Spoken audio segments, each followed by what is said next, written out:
Hey, welcome back, everybody. It's Friday, October 27th, 2023. Now, on this date in 1917, jazz trumpet player Bama Warwick of Birmingham was born. Played with Dizzy Gillespie and Buddy Rich and many more.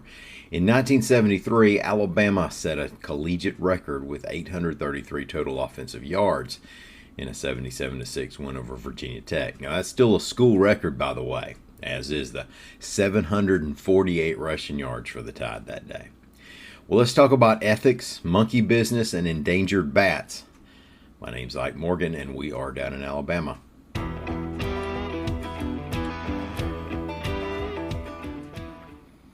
The Alabama State House Ethics and Finance Committee has been meeting on how lawmakers might update the state ethics law. The Alabama Reflector reports that the committee's third meeting was held on Thursday, and members took a look at related legislation that's passed the legislature over the past decade or so, as well as some more recent measures that didn't make it to the governor's desk. Topics in the meeting included disclosure of personal financial information. Now, after these meetings, the committee is expected to draft updates to ethics state law that can be considered during the 2024 legislative session. Now, this is an important topic as it affects how much trust we're able to put into our elected officials. And at the same time, we couldn't help but be distracted by the report that during the ethics discussions, someone in a gorilla outfit walked in and sat down. Committee Chair Matt Simpson, a Daphne Republican, said he did not assess the situation as threatening. Now, no word on where the gorilla guy came from, but this is the sort of thing you might have expected a few years back after all those people started moving here from California. Also, this is the first opportunity we down in Alabama have had to use the phrase monkey business since 2017. Former U.S. Senate leaders Trent Lott, a Mississippi Republican, and Tom Daschle, a South Dakota Democrat, were in Mobile Thursday to talk about bipartisanship in the extremely partisan times we're in. And AL.com's John Sharp reports that they both went on the record opposing Senator Tommy Tuberville's hold on military promotions. Now, Tuberville's been using the blockade as a way to pressure the U.S. State Department about its abortion policies.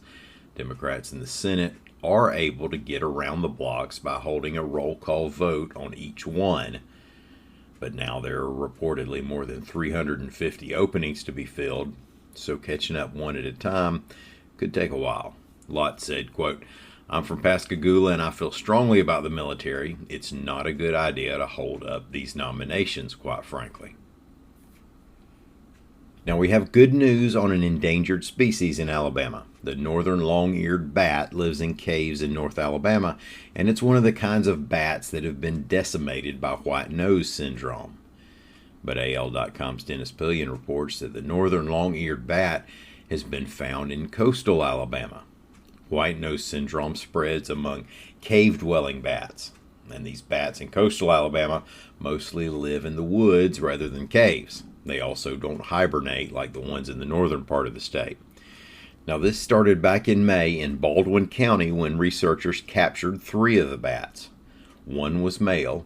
There were 2 pregnant females who, if they had sight, might have been casting sideways glances at the one male. Since then, researchers have interacted with more bats, some that were lactating the bats, so that they were able to establish that there's a breeding population in the Perdido Wildlife Management Area there in Baldwin County.